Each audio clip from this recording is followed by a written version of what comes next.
Ça fait longtemps que je vitupère les médias et j'ai essayé dans ce dernier essai que je souhaite vraiment être le der des der, essayer un peu de comprendre en quoi il y avait une névrose. Et j'ai deux explications. La première explication est technique et la seconde explication est idéologique. Et les deux, si j'ose dire, s'alimentent l'une l'autre. La première, la technique, c'est que j'ai eu une sorte de fulgurance ou d'intuition, je ne sais pas au juste comment appeler tout cela. C'est que, bon, évidemment, moi, mon livre s'adresse à tous les gens qui considèrent que le monde ne tourne pas rond, qu'il est vraiment cinglé, pour parler crûment. Et pourquoi c'était ainsi? Et j'y ai vu, c'est la marque de l'hystérie. Et cette marque de l'hystérie, je l'ai retrouvée dans l'hystérie des foules. Et donc, sur cette base-là, j'ai été lire la psychologie des foules de Gustave Le Bon, revue sans être beaucoup corrigée par Sigmund Freud, et ils expliquent en termes assez peu amènes ce qui caractérise une foule, qui n'a rien à voir avec le peuple. Une foule, c'est quelque chose d'extrêmement puéril, d'extrêmement suiviste, de proprement hystérique, qui s'alimente peut-être encore davantage de haine que d'amour, qui est évidemment panurgiste presque par définition, et qui est en quête bien davantage de croyance que de vérité. Et j'ai considéré que aujourd'hui, les individus isolés chacun dans leur coin, mais reliés tous électroniquement et connectés électroniquement et médiatiquement, formaient une foule avec exactement les mêmes caractéristiques que décrites précédemment pour les foules physiques par Le Bon et Freud. J'ai le sentiment, mais ça peut se discuter, que c'est davantage pour le pire que pour le meilleur. Mais je reconnais bien volontiers, par exemple, que grâce au réseau électronique, on a cassé le monopole de fait et quelquefois de droit, je pense, au service public de l'audiovisuel, qui ont eu pendant un moment, et c'est pour ça, d'une certaine manière, qu'ils en veulent beaucoup aux réseaux sociaux, ils ont eu le monopole des fakes. Et ils ont perdu le monopole des fakes. Et ils ont eu surtout le monopole du fake par occultation. Je pense qu'il y a beaucoup plus de dissimulation ou de faux par le fait que l'on occulte, surtout par le fait qu'on minimise. Il est très rare qu'on vous cache complètement un événement.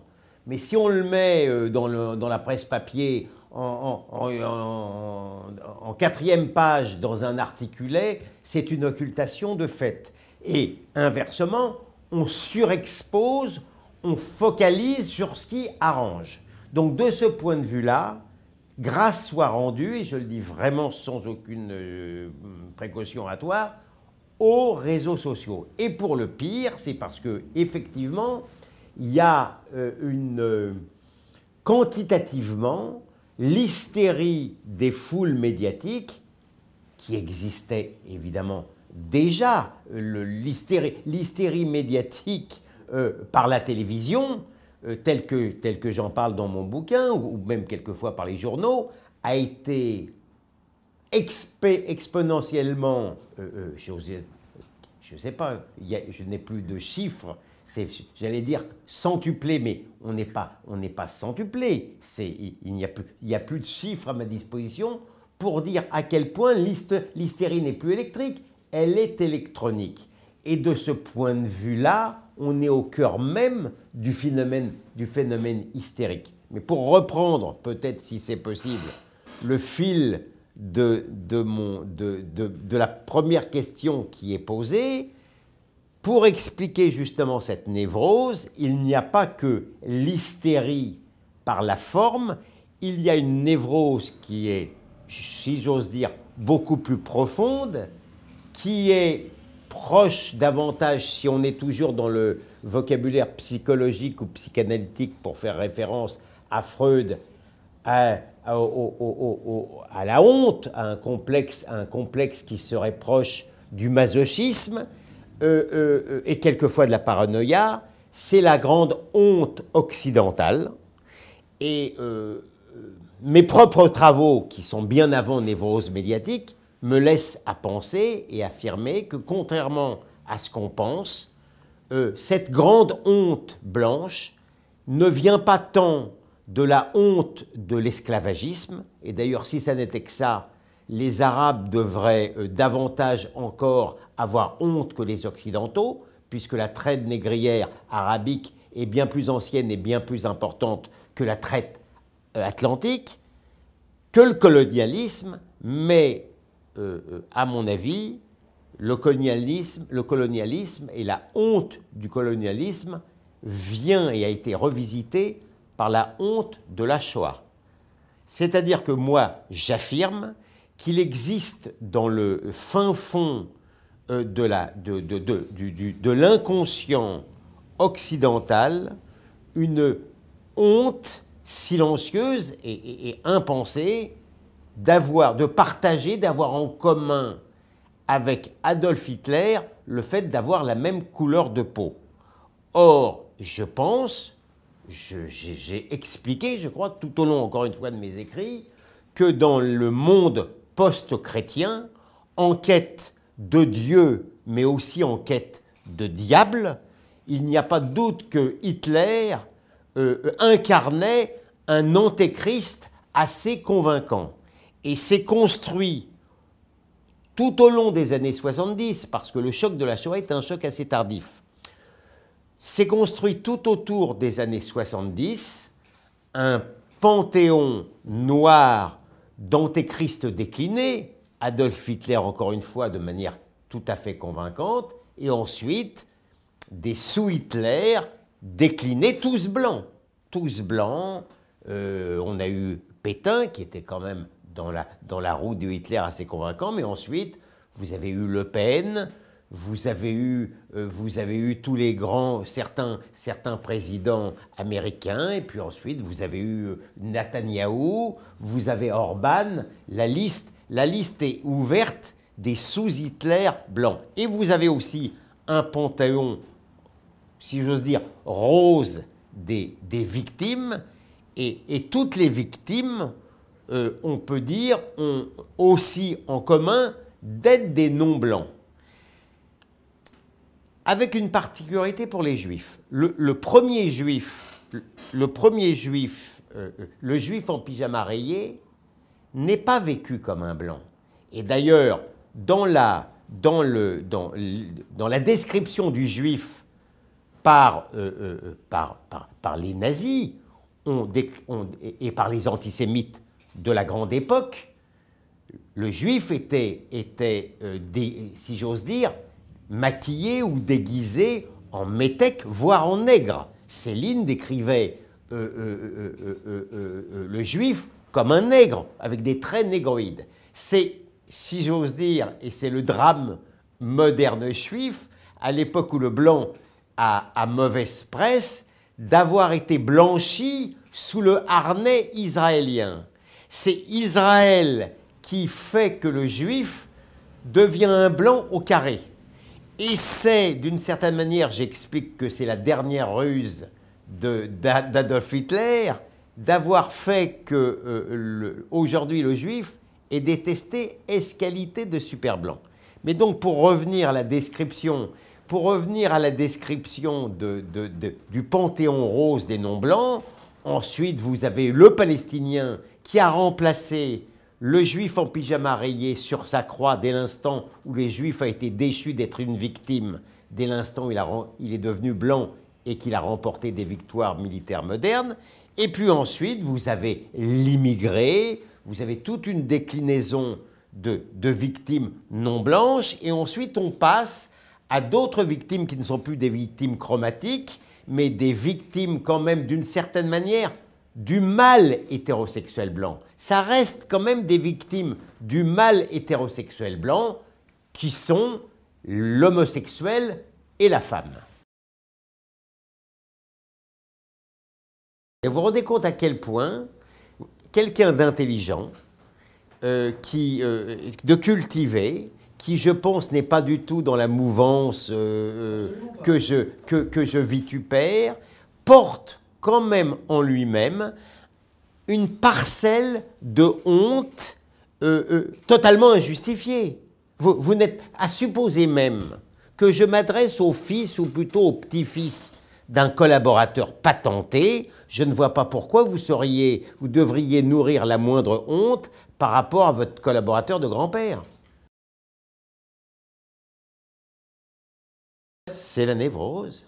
C'est la névrose, c'est l'obsession. Je récuse quand même le mot honte. Peut-être que le mot honte n'est pas bien, n'est pas heureux, si j'ose dire.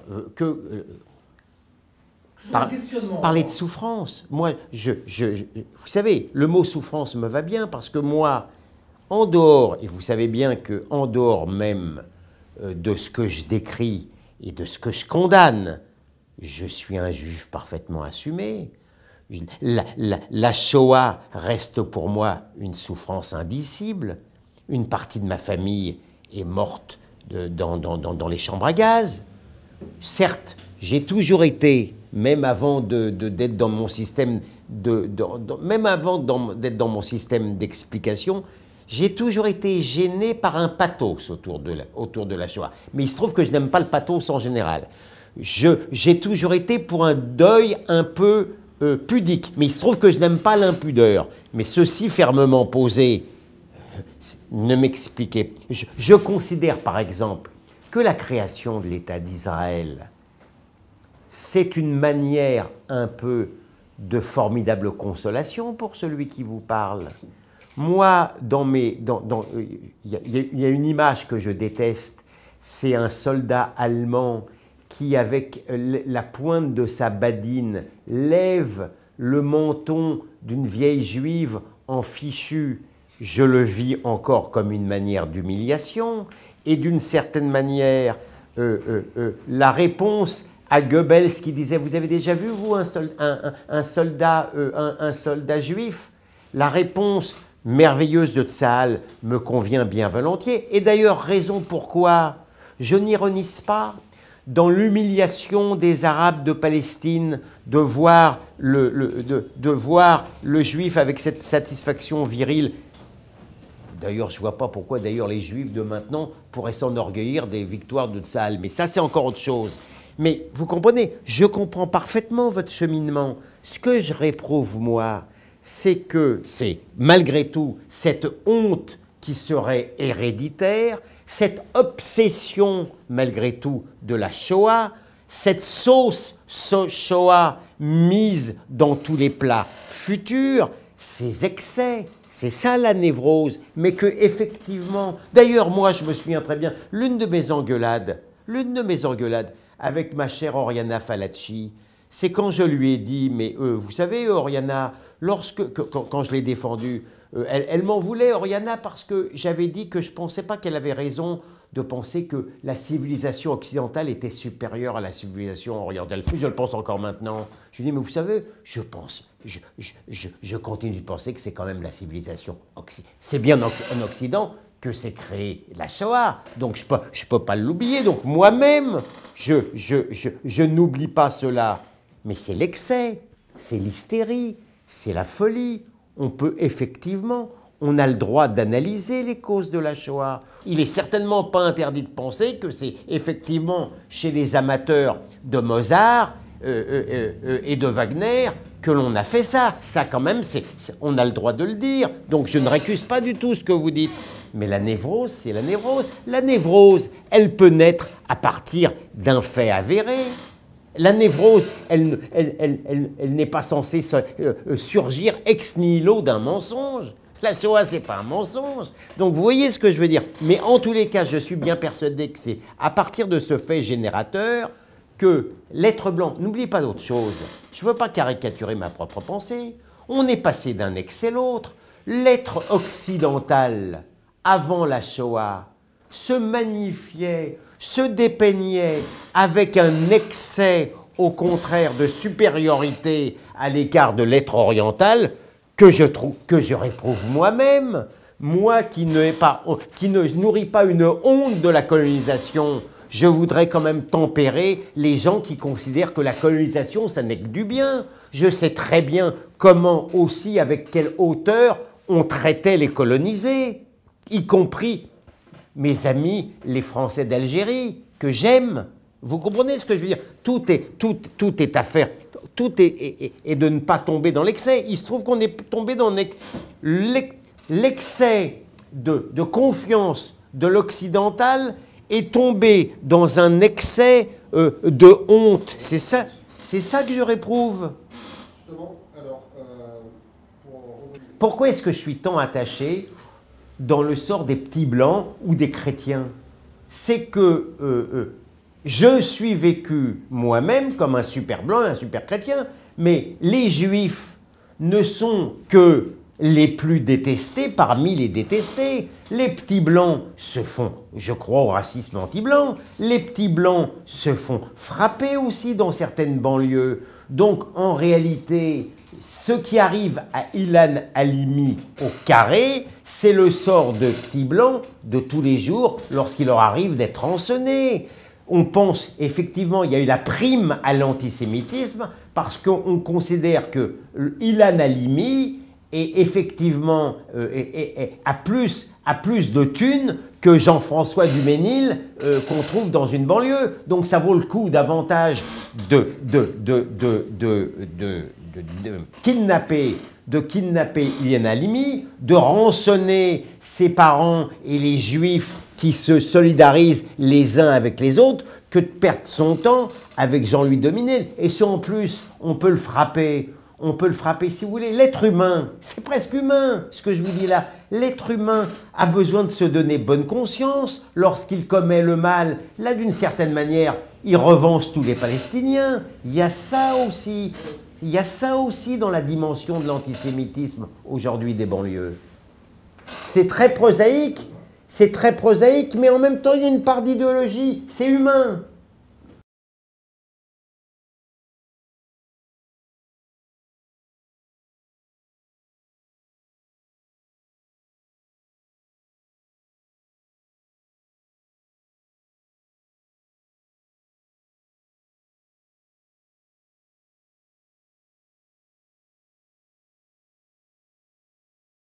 Dans l'univers post-chrétien, le juif a servi commodément pour se bâtir une nouvelle religion, on peut l'appeler la religion de la Shoah, la religion des droits de l'homme, appelez-la comme vous voulez.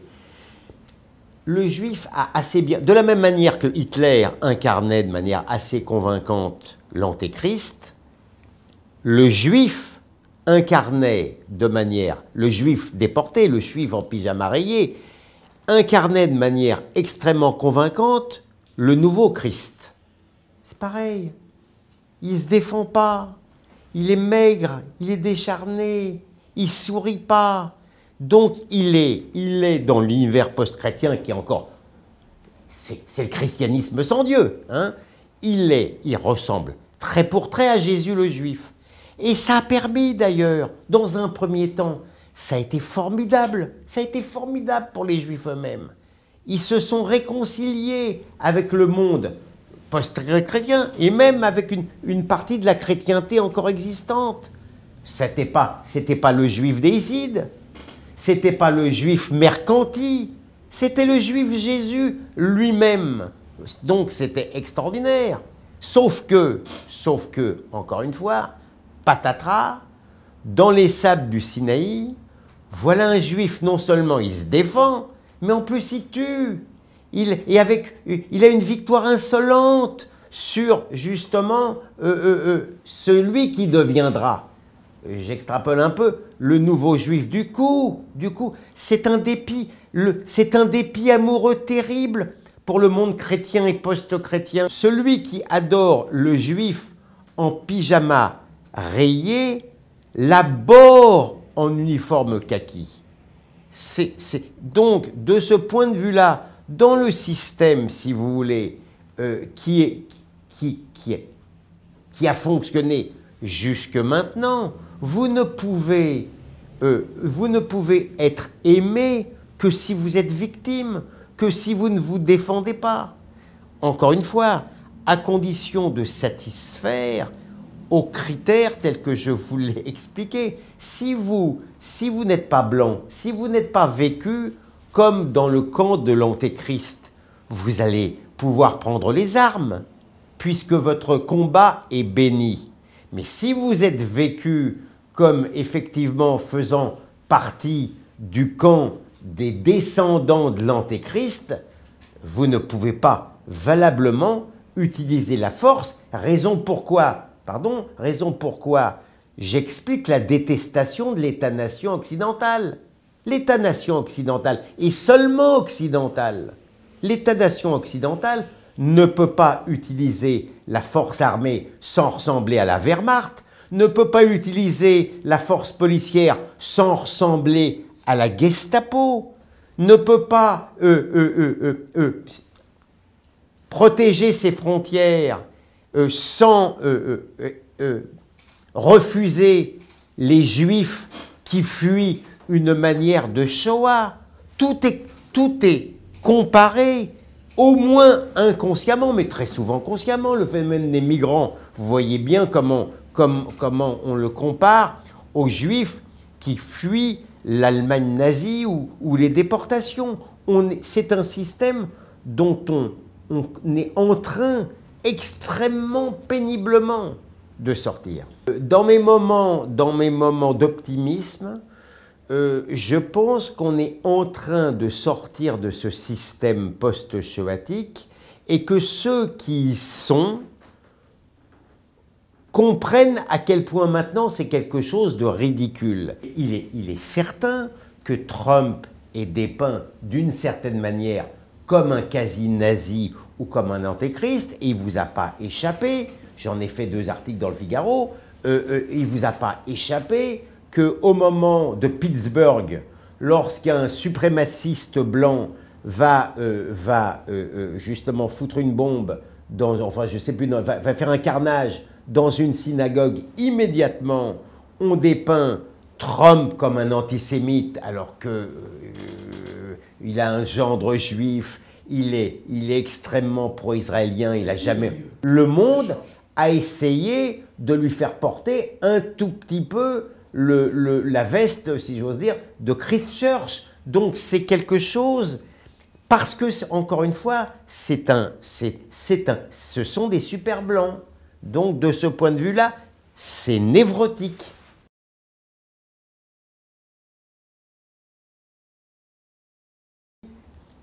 Ce qui a profondément alimenté la névrose dans le cadre du système quasi-théologique que je viens de vous décrire, c'est l'Église catholique, ce que j'appelle l'Église catholique. Le clergé médiatique, avec ses grands prêtres qui pratiquent une forme d'excommunication, et puis ces petits clercs qui, au jour le jour, essayent de trouver le signe, la marque du malin, le signe du diable dans les propos, dans les comportements, de manière à foyer, de manière totalement névrotique. Et c'est sous l'empire, sous l'emprise justement de ces gens qui pratiquent un catéchisme, que vous avez des gens qui ont été excommuniés, vous avez des gens qui ont connu la mort civile, vous avez ce qu'on se dit là, le livre qui est sorti, le livre que je fais, était totalement impossible à imaginer il y a encore 10 ans. Lorsque j'écris la réflexion sur la question blanche, mes enfants me disaient, mais où est-ce que tu... Bon, il se trouve que je pense qu'il y a une manière de dire les choses. Je dis quand même qu'il y a une manière de dire ou d'écrire les choses qui doivent quand même pouvoir, sans que je gomme quoi que ce soit, sans que j'essaye de mettre un bœuf sur ma langue, je crois qu'il y a une manière de dire les choses. Je pense n'avoir jamais été dans la haine. Je pense n'avoir été jamais dans la détestation ou jamais dans le mépris. Ça aide un peu. Mais malgré tout, au-delà des fleurs que je me lance moi-même, je pense quand même que nous sommes aujourd'hui quand même en train de eux-mêmes ont perdu. Cette Église catholique, elle-même, est beaucoup moins sûre de son magistère intellectuel et moral, raison pourquoi elle devient plus hargneuse. Elle perd du terrain, elle perd ses nerfs. Donc là, très sincèrement, et j'essaye modestement que mon livre y contribue, il n'y a que comme ça qu'on peut, d'abord qu'en donnant le diagnostic, qu'on peut espérer sortir de cette névrose, mais sortir de cette névrose, c'est guérir quand même de la honte elle-même. Donc je crois, et de faire honte aussi à notre tour, beaucoup plus par la causticité que par la méchanceté, justement aux prêtres catholiques qui commencent à douter. Ce que vous dites d'ailleurs, on est dans la bienveillance. Oui, je veux bien qu'on termine sur cette note un peu œcuménique, mais je vous dirais quand même que j'en veux un peu aux grands prêtres catholiques d'avoir quand même fait beaucoup d'exclus, d'avoir quand même, avec leur méchanceté à eux, d'avoir quand même d'abord trahi le peuple. Pardon pour cette note populiste dont je ne rougis pas. Ils ont trahi le peuple, ils ont fait beaucoup de mal. C'est pas, je pense pas quand même qu'aux individus, au système, au pays. Le terrorisme djihadiste, l'antisémitisme islamiste, la perversion du système de nos frontières, de notre défense, la manière dont on a émasculé la police en la comparant au CRS, la manière dont on ne défend pas les frontières, ce qui fait qu'on a véritablement un phénomène invasif qui pervertit l'immigration elle-même, qui a rendu le pire des services aux enfants de l'immigration. Je ne leur pardonne pas ça, pardon de le dire.